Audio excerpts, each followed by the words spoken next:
Hello, my name is Dr. Elaine Farndale, and I'm a Professor of Human Resource Management at the School of Labour and Employment Relations at Penn State University.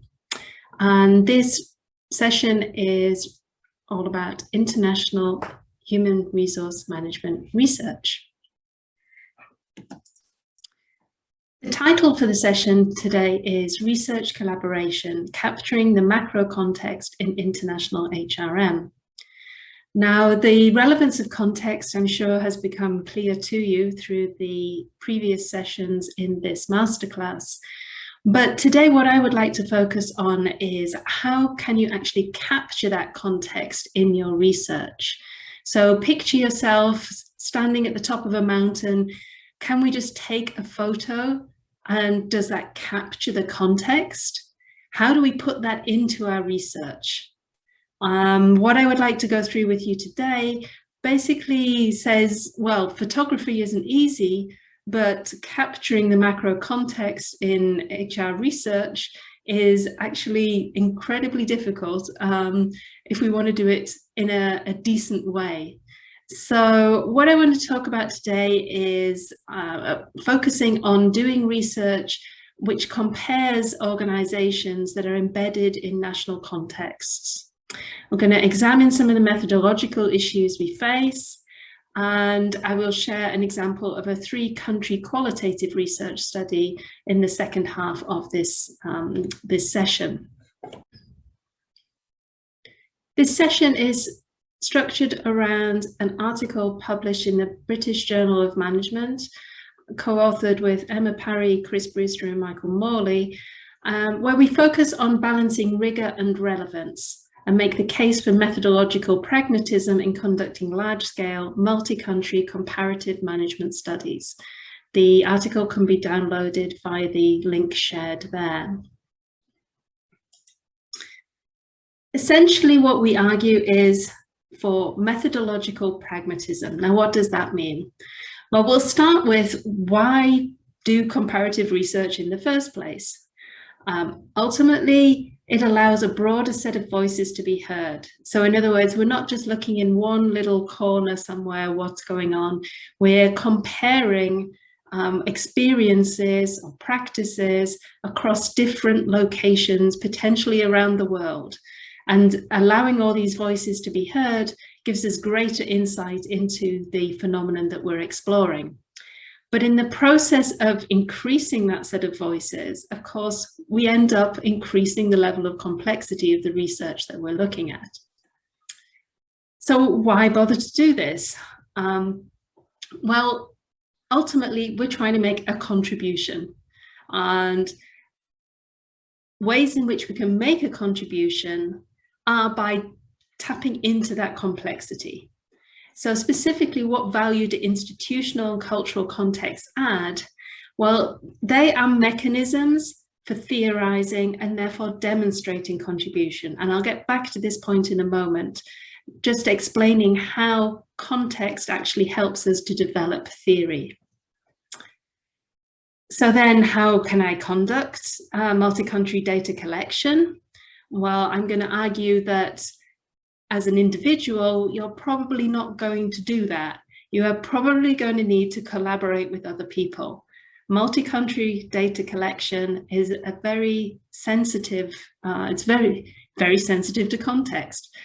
So the more people that understand in depth the context in which you're trying to collect the data, the better the end result. So we'll talk about that collaboration piece as well.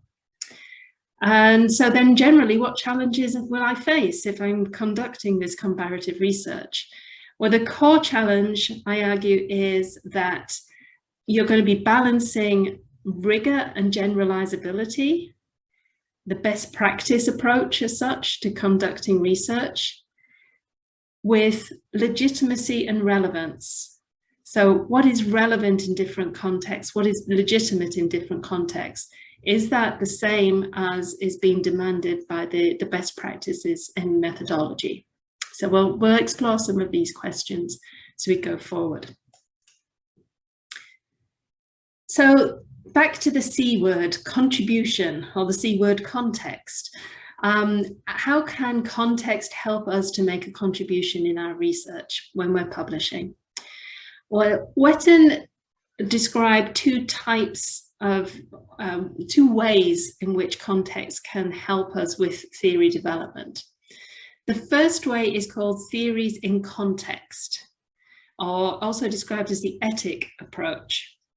Now, theories in context test existing theories in different cultural contexts by discovering moderating variables or boundary conditions that refine or extend these existing theories. So in other words, the theory that already exists, we start to understand better how it can be applied when we look at it in lots of different contexts.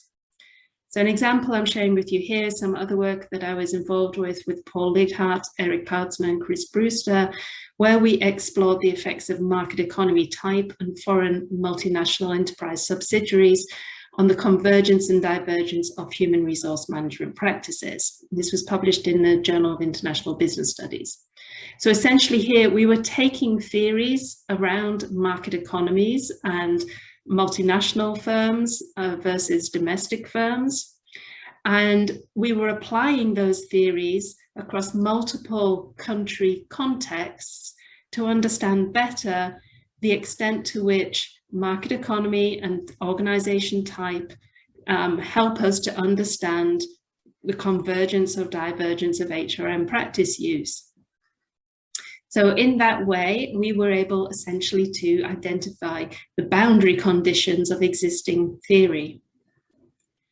In contrast, theories of context, or the emic approach, they use context as a source for novel theorizing. So most of us in our lifetime are not going to develop a theory of context. These are few and far between, have a huge impact when they are developed, but we don't develop them every day. We're more likely to be working on testing existing theories in different contexts, rather than actually developing a theory of context.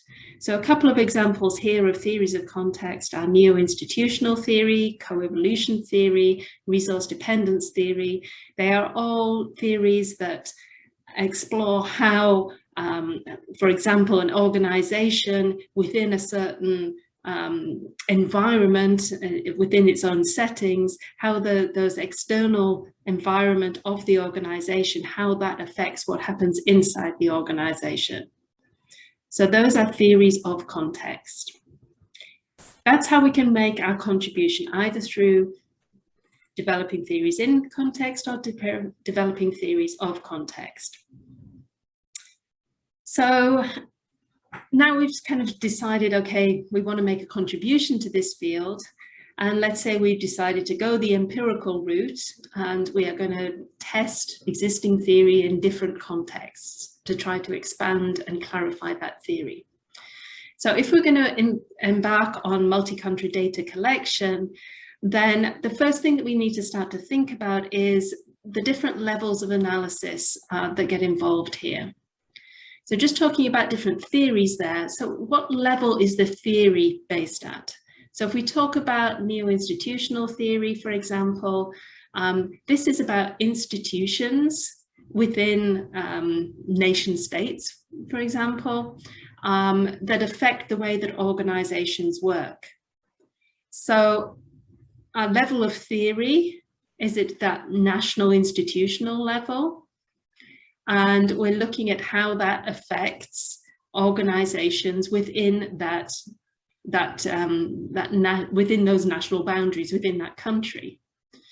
So we have to make sure that there's an appropriate level of analysis that matches the level of observations to the level of theory.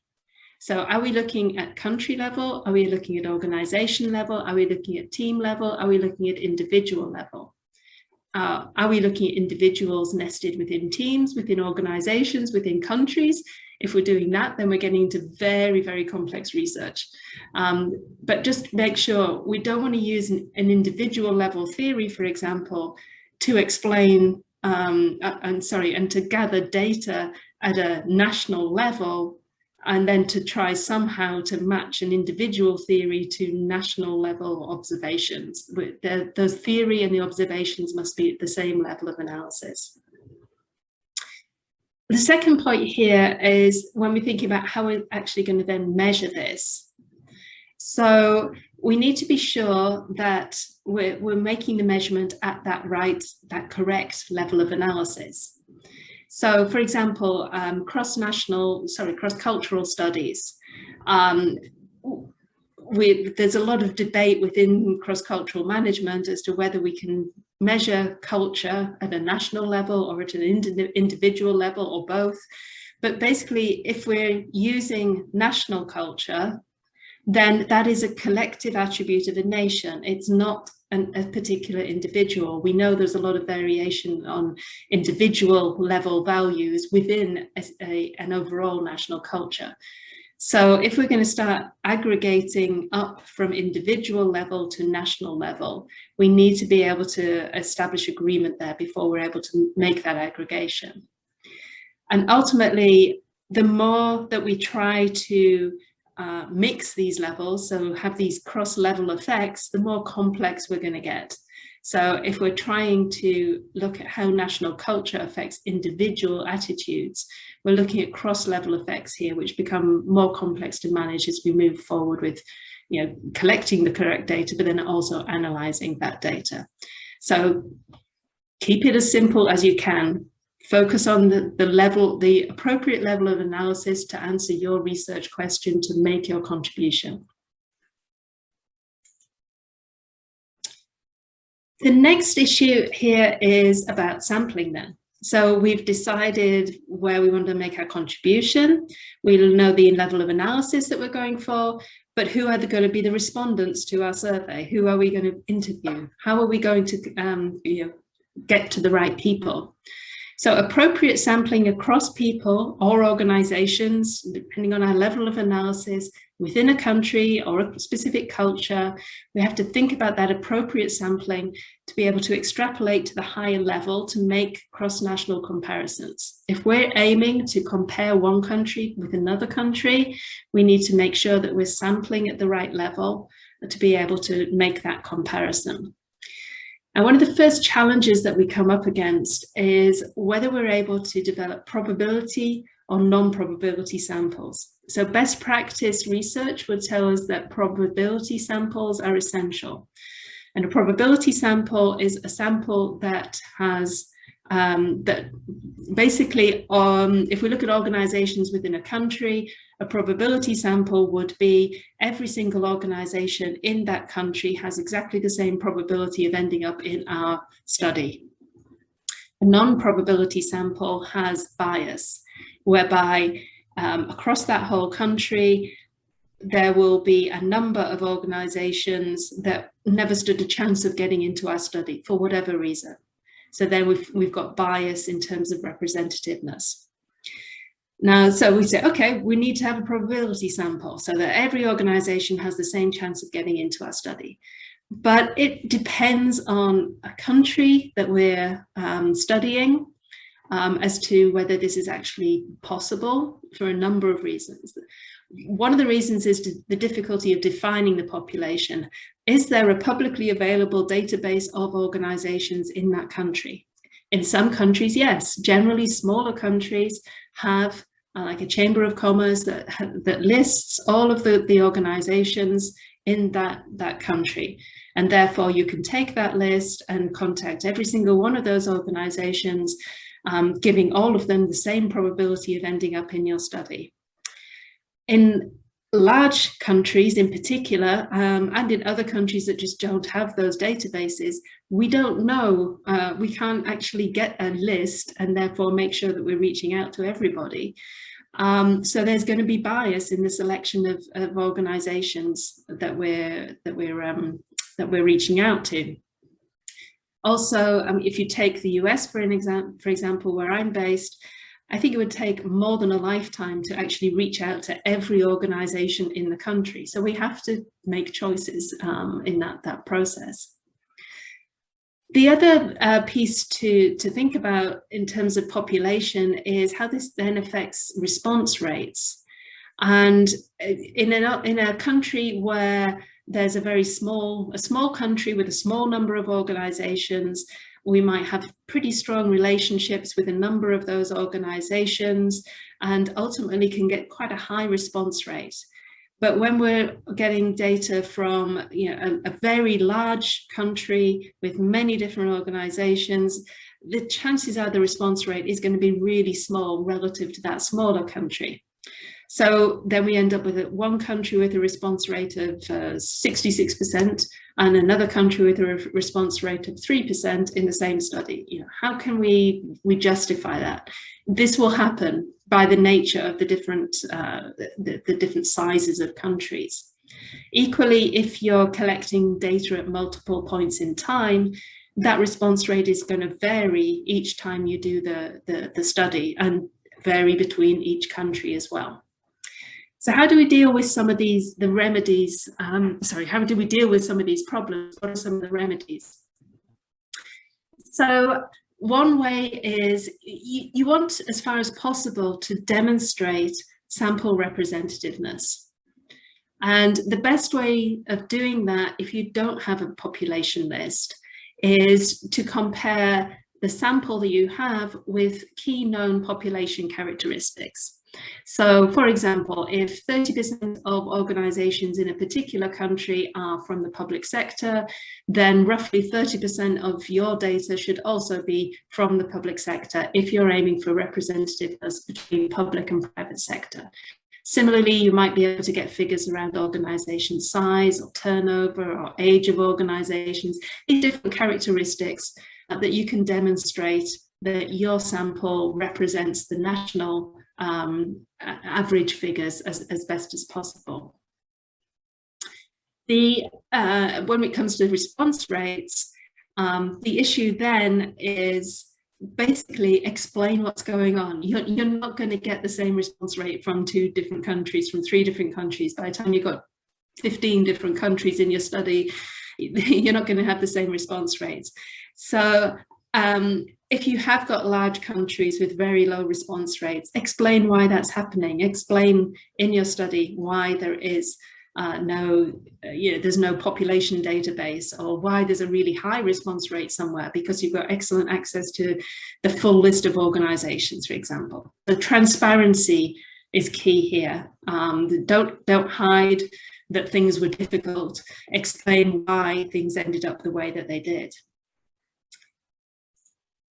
The next piece then, when we've actually selected our sample, is to think about how are we going to collect equivalent data across the different countries.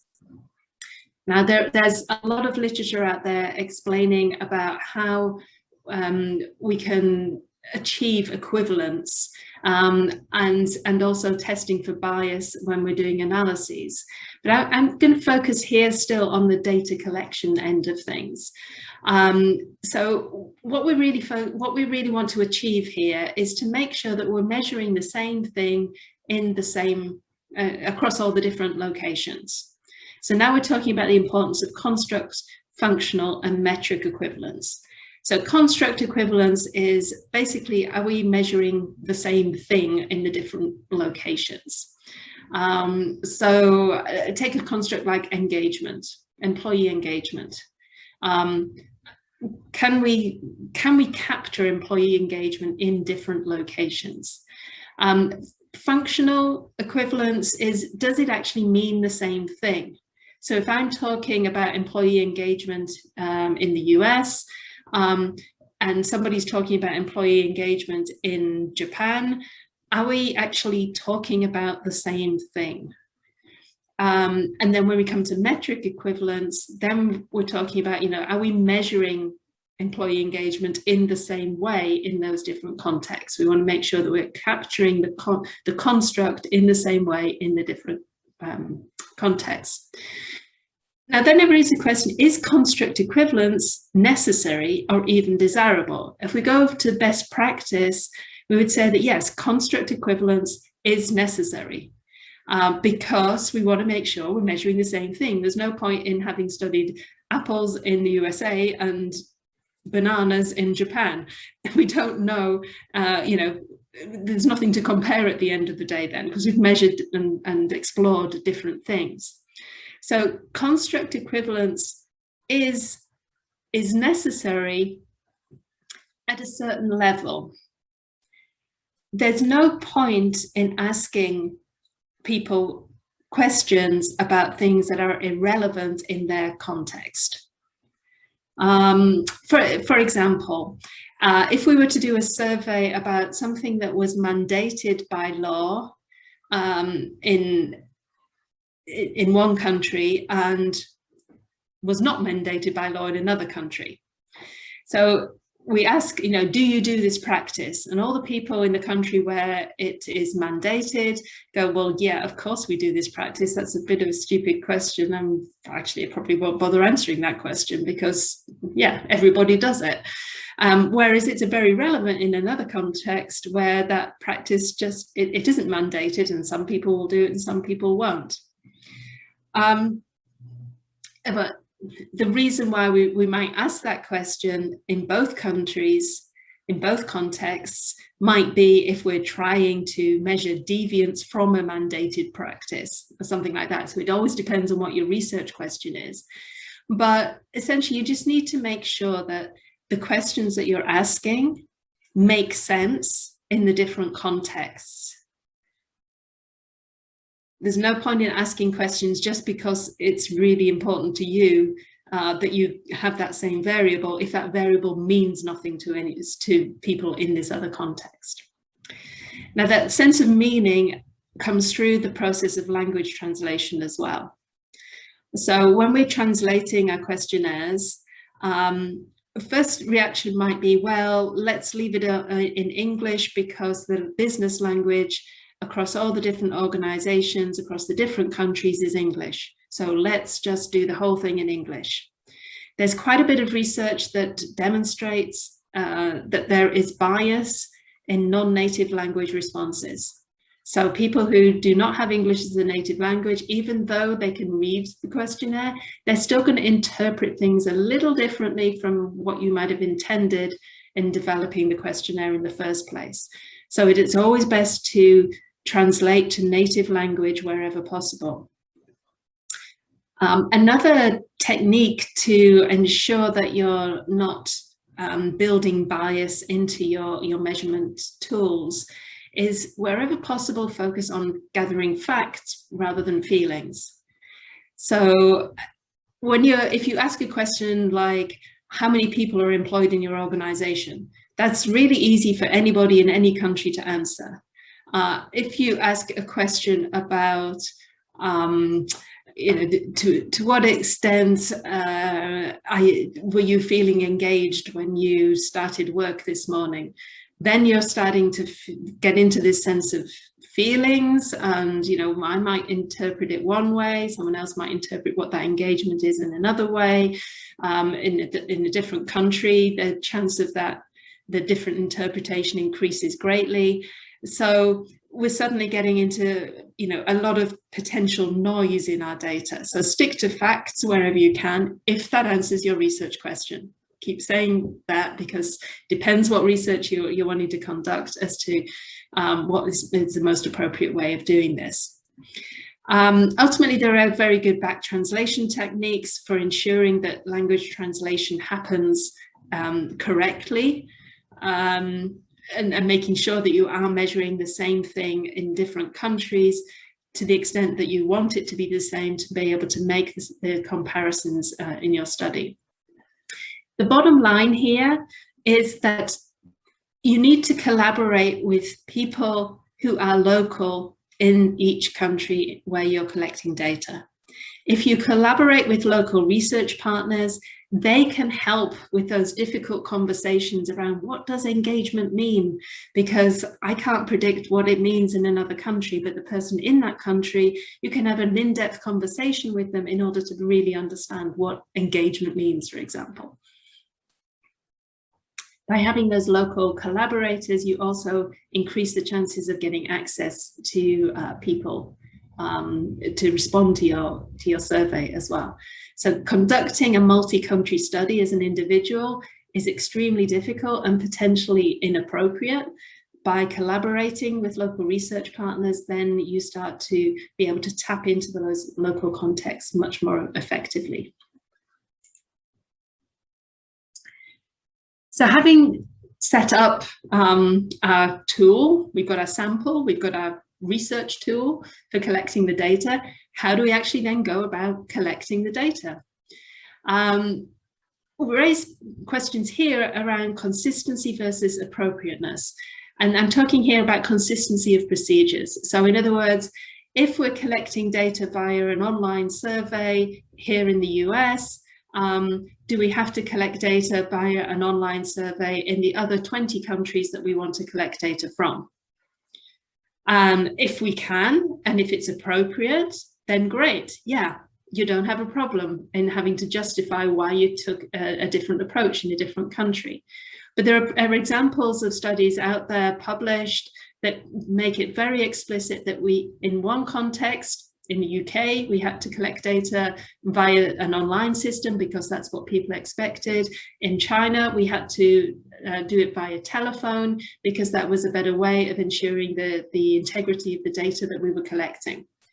So the appropriate way is to have two different collection techniques for the same within one study. That doesn't sound like best practice. Best practice will push you towards consistency, but if it's not appropriate, then it's still not going to give you good results. So the appropriateness of the data collection method in each country is most important. And then again, be transparent. When you report the procedures in your paper, be transparent. Say, it wasn't consistent, we did it differently, and this is why we did it differently. That way people will understand what's going on within the study. The next issue here is about whether we should collect panel data or trend data when we're actually trying to see how things are changing over time. So if we're doing something multi-country and at multiple points in time, does it make sense to track the same organizations each time we collect data when the external, the economic, the technological context is changing? So in other words, if we start the study in year one and we go to the same group of high-tech industry organizations, and then in year three, we go back and go to the same group of high-tech organizations. And in year six, we do the same. And in year 9, we do the same again. So now there's 8 years difference between our first lot of data collection and our final lot of data collection. We've tracked the same companies over time. So that would be panel data. If our research question is about how these particular organizations have changed over time, then that's a good design. If our researcher question is about how organizations are operating in the context, at this changing context, then the organizations we're sampling in year 9 might not actually even still be representative of the high-tech sector by then. High-tech sector moves very, very quickly. So in that 9-year period, we may have missed out on all these new entrants into the high-tech sector, and we're just kind of gathering data from this old group of high-tech companies, which may not be that relevant anymore. We need these newer companies in. So in other words, and that would be if we choose to collect data from different organizations each time, then we're moving with the context. You know, the new organizations that are coming in, we're picking those up. Some of the old ones that have gone, we've lost those. So our sample at each point in time is very relevant to that current point in time in terms of economic and technological development. So then that becomes answering a different research question. That's trend data, which is different to panel data, where we look just at what happened to those specific organizations. So again, think about what your research question is as to the best approach. And the final piece on this then is, can you collect all the data in all the countries at the same time? And no matter how hard you try, the answer will still probably be no, you cannot. The best plans, we want to run with this survey, right? We're all going to press the button on the 1st of July, that's it, we're all collecting the data. I can guarantee you that will never happen if you've got a lot of countries involved. 2 or 3 countries, yep, hopefully you can do that. More than that, something will come up. Somebody couldn't manage to run it at exactly the same time. Various economic changes happen. There's a new election, a new government comes in place, and suddenly all companies are just so busy making changes that they have to make, they haven't got time for surveys. We're going to have to delay it 6 months, a year. These things happen. It shouldn't make you not want to do the multi-country studies. But again, you just need to be able to track when data was collected and make sure that you justify any differences in timing as you're collecting that data. Because again, best practice would say everyone presses the button at the same time and we all collect the data at exactly the same time. The realities of involving working with different people in different countries with these different contexts, managing to collect all that data at the same point in time is really, really tricky. So what does methodological pragmatism actually look like then? We argue in the paper that this is less about rigor and more about relevance. So yeah, rigor is important. Always start with understanding what is the most rigorous approach for conducting an empirical study. What is the best practice? What should we be trying to achieve? And if we can match our study with that, then great. We don't have to do justifications along the way. It's kind of accepted. But multi-country studies, comparative management studies, are difficult. They are tricky to do. And sometimes we need to focus on the relevance a little more than the rigor, making sure that what we're actually studying is sound. So it's got the rigor, it's sound, but it's also relevant and it means something in different contexts. So hopefully I haven't put you off from actually wanting to conduct multi-country studies. But there are challenges along the way. My advice is be conscious about making decisions, know what best practice is. If you're deviating from best practice, know why you're deviating from best practice and justify that and be transparent about it. That way people understand what you've done, why you've done it, and will give you greater credibility for the choices and things that you've made along the way. I'm now going to continue and switch to a separate demonstration as such of a multi-country study. This one is much more focused now on the international HRM theme, so specifically a study about global talent management, and it is a 3-country qualitative study, just as an example of partners collaborating across different countries, combining ideas together, and the sorts of results that gives you when trying to make country level comparisons between what organizations are doing in this field. Coming from some work that I was doing recently with Mohan Thite, Pawan Budwa and Bora Kwan, and this is presented in a paper published in Human Resource Management, if anyone wants to follow up on this in more detail afterwards. What I'd like to do today is talk at a slightly higher level. I'll refer to this, this article and some of the data we were collecting here, but essentially I'd like to have a conversation with you about the kind of interaction between macro environments and organizations. So hence kind of the subtitle for the presentation today is Understanding the Interdependencies of Corporate and Governmental Actions. Just as a note, I'm more than happy to share slides afterwards. The question often comes up, but also this is being recorded and you will have a chance to see the link and see the whole presentation. So no worries on that front. So here, this is the core message. If you've got 2 seconds to listen to this presentation, then these are the 2 seconds to listen to. The message that I want to share is essentially what happens outside organizations is just as important as what happens inside organizations, especially when we are trying to look, in this case, at global talent management. That is the kind of core idea that I'm wanting to explore. And the question that I'm raising today is, how do we account for this in our international HR research? So how can we capture what's happening outside and inside organizations simultaneously?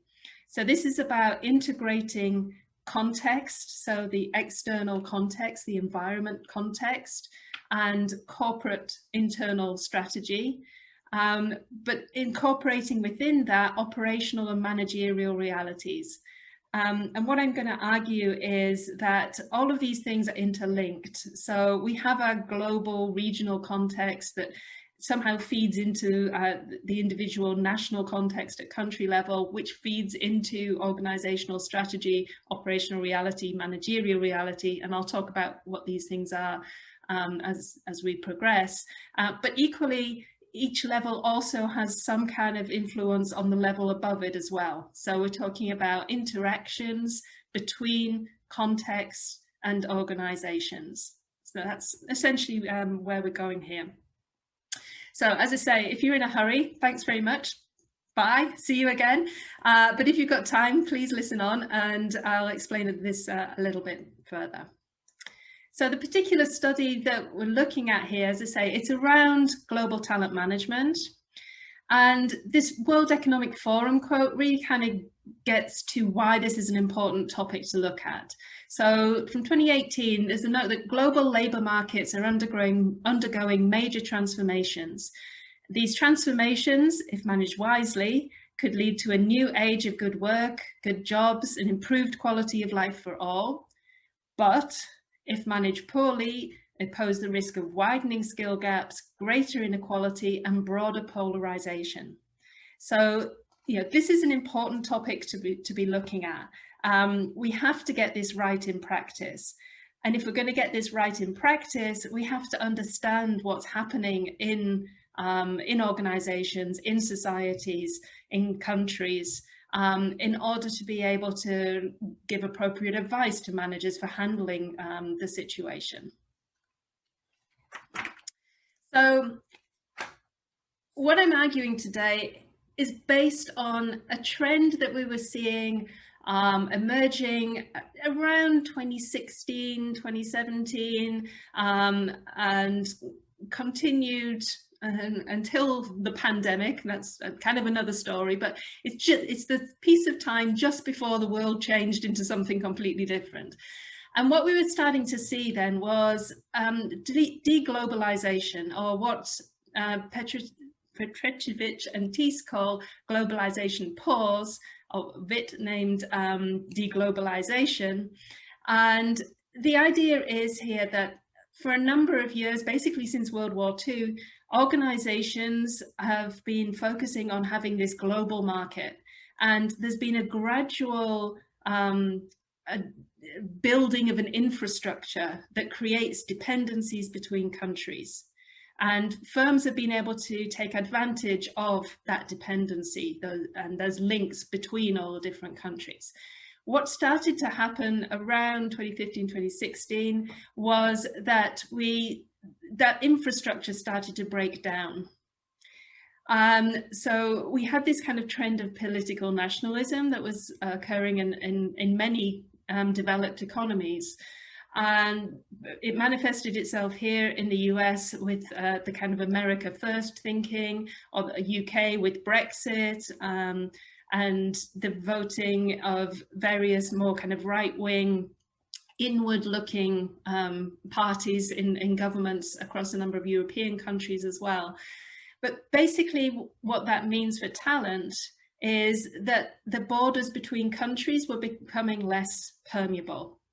So this demonstrated itself through restrictions in immigrant visas, individuals less keen to move between countries because of the uncertainty, and these tensions in workplaces due to societal anti-immigrant sentiment. So the whole thing was starting to kind of shut down and borders sort of close, which basically we were looking at, how do firms who have been relying on a global talent pool then manage when suddenly that global talent pool has just kind of been pulled away and we have to start looking closer to home. So we set up the study to identify the coping strategies that high-tech firms were adopting to handle this deglobalization context when they're used to relying on global talent and global STEM talent. STEM is specifically the science, technology, engineering, and math talent. So these kind of high-skilled technology recruits that are required in organizations. And the study was an interview and focus group-based study across the US, UK, and Australia. That's the background. The other piece here is there really a need for global talent, global STEM talent in the high-tech industry? The quotes here kind of prove the point. There's a general heading of STEM businesses have warned of a growing skill shortages as they struggle to recruit qualified workers in science, technology, engineering, and mathematical fields. In Australia, that manifested itself here by saying that 56% of employers have difficulty recruiting for STEM occupations. In the UK, 7 out of 10 recruiters that rely on high-tech STEM talent said they had found it difficult to hire staff with the required skills. And then 48% are looking abroad. And the USA House of Representatives Committee looking at this very specific issue, saying that when we look at the state of STEM education and the STEM workforce in the US, we also have cause for concern. Our students have not shown improvements in math or science assessments in the last decade, and they continue to perform well behind the average for the top performing countries internationally. So there is a national level, an organizational level acknowledgement that there are shortages of talent, and we kind of need this global talent flow. Excuse me. So what can firms do about it? There are a number of different strategies that can be adopted to try to get this high-tech talent into the organization. And what you can see on the screen when I talk through a little here is basically a summary of what came out of our study. We started by exploring, what are the options, but then every option that we discussed with people also had a limiting factor. So it was very difficult to say, okay, this is the approach that we need to take. So these are some of the challenges that came up. So the first one is about retraining existing talent. So people who are inside the organization. If we can't recruit from outside, let's look inside and retrain people.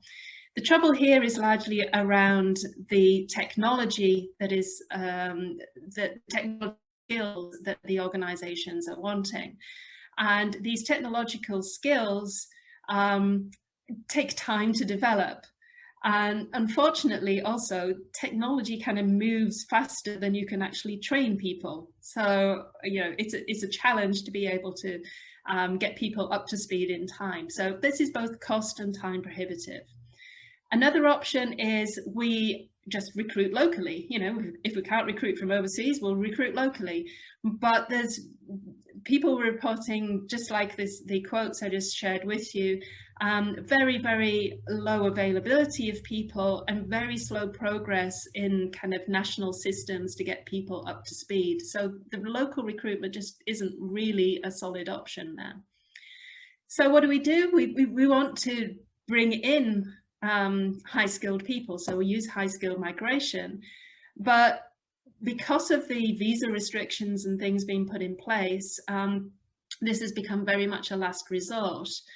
There are other reasons too. So a lot of the high-tech talent is coming from India, but India has also been developing its high-tech companies, and a lot of the talent is being attracted to stay at home, so they're employing more of their own talent. Another issue is the technical expertise that people have is great, but not necessarily the business skills that are needed. So we can't necessarily find the talent that we need if we do look to other countries. The uncertain environment, the knowledge that at any time there could suddenly be a travel ban in place, and that's stopping people from wanting to move and work in different countries. And also a lot of problems reported around the integration of foreign talent into local workforce. This is partly driven by just having, we're international HR scholars, we know how difficult it is for individuals to kind of adjust into a new environment, but also as a growing sentiment, as political nationalism has grown, a growing sentiment that this foreign talent isn't welcome in the local workforce because it's being brought in to undermine wages or take away people's jobs. So that was additional complications. So if we can't bring people in to where the work is, we move the work to where the people are, and we do what we call captive services offshoring, which basically is saying that we will, it's an in-house activity, but offshored. But that again stopped being an ideal solution, because whereas that used to be a cheap option, we go to a country where labor is cheaper, those costs in those countries such as India have been increasing, as I say, as the business and economy has grown there. So the cost advantages from these emerging economies has diminished. And ultimately, companies found that they can have more effective operations in the country where their clients are based. So locating, your service, your call centers in another country creates customer issues, and therefore it's more desirable to have the talent where you need it, where the customer base is. So ultimately, there's a lot of barriers here. So how do we understand this in terms of what organizations actually decide to do at the end of the day, and how, in understanding that decision-making process, in effect, how we can help organizations think about how to address these challenges going forward. So in this study, we apply co-evolutionary thinking. This field hasn't been applied much, well, it hasn't been applied to the talent management literature to the best of my knowledge, but it has been largely applied to kind of industry type studies. But there's a lot we can learn from it, I believe. So co-evolutionary thinking has two core elements. One is managerial intentionality, and the other is environmental determinism. Managerial intentionality essentially says that managers make choices, but these choices are somewhat unpredictable because managers are human and people make their own decisions. But at the same time, the choices are usually made on past experience and knowledge and skills gained. So there's an element of predictability, but at the end of the day, we can't predict exactly how managers are going to make decisions. But they are making decisions for a reason, because they're trying to do something for the organization. So they're making deliberate strategic choices. If we think about this from a talent sourcing perspective, this is a manager choosing which of those strategies they want to put in place. Is it retraining their existing talent? Are we going to do captive offshoring? Those are decisions that kind of are the essence of managerial intentionality. But what co-evolutionary thinking says is that that managerial intentionality does not happen in a vacuum. We don't just kind of close the doors and sit and think, okay, that's what I want to do. There's an element of environmental determinism. So in other words, if we look outside the organization, there we can see that there are various government policies that are going to affect those decisions that managers are making. So policies around education systems, the level of skill inside a country, or the amount of, excuse me, or the restrictions around immigration or offshoring with tax implications and things like that. So the argument is that the environmental determinism then is setting certain parameters for those managerial decisions, and they may be enabling or they may be constraining, but ultimately they are having some element of effect on the managers. Co-evolutionary thinking then says, well, managers make decisions, environments affect those decisions, but managers can also affect the environment. So in other words, this is like a partnership piece here, and it's interactive. The managerial and the environmental piece go together and affect each other. So for a talent management perspective, we're saying that basically we're looking at linking talent sourcing strategies, so the corporate managerial activity, to the operating environment, which is the collection of government policies on education, immigration and offshoring, to see how these two things interact with each other. So in brief, for the study, we created 3 propositions which basically link those two pieces together. So the first is about managerial intentionality. So in high-tech firms, we expect the need to implement corporate strategy drives managerial intentionality to achieve desired levels of access to high-skilled STEM talent. And then on the other side, the second proposition says the macro-environmental determinism surrounding high-tech firms constrains managers' ability to achieve desired levels of access to high-skilled STEM talent required to implement corporate strategy. But then in the third step is the co-evolution piece, that high-tech firms apply managerial intentionality to attempt to influence the external macro environment in which they're operating to create more favorable conditions for achieving corporate strategic goals related to sourcing high-skilled STEM talent. So we collected data from over 40 participants, interviews and focus groups, and essentially the model that we're testing there or exploring, this was exploratory qualitative research, was this notion within high-tech firms there's a need to implement corporate strategy, and that leads to certain managerial intentionality to source this talent. That happens in an environment, in an external macro environment. So environmental determinism affects that need to implement the strategy versus what managers can actually do. But likewise, managers try to influence how that environment influences that relationship. So this is the co-evolutionary reasoning that we're seeing here. So based on the data that we gathered, I'm not going to go into it in any detail here due to the time constraints, but a typical quote here I'm sharing with you. So first of all, one of the ideas that came across was, over the last year or two, there has been a significant change in mood. And what they're talking about here is the deglobalization effect. Things have been changing. So now the situation is we need to address how to achieve the optimum balance, which is primarily driven by 2 factors. So the internal drivers in terms of your business profitability and growth and the future business and things like that. And there are external drivers in terms of you have to also take into account the regulatory requirements, if there are any political issues at government level, government policies, taxations, legal issues, and things like that. So essentially what you're seeing here is a reflection of reality that really drills down into the interdependencies between organizations and environments. So the interdependencies was something that the interviewees were very much focused on, and hence it makes a lot of sense that we should be studying these interdependencies in our scholarly work to be able to address this.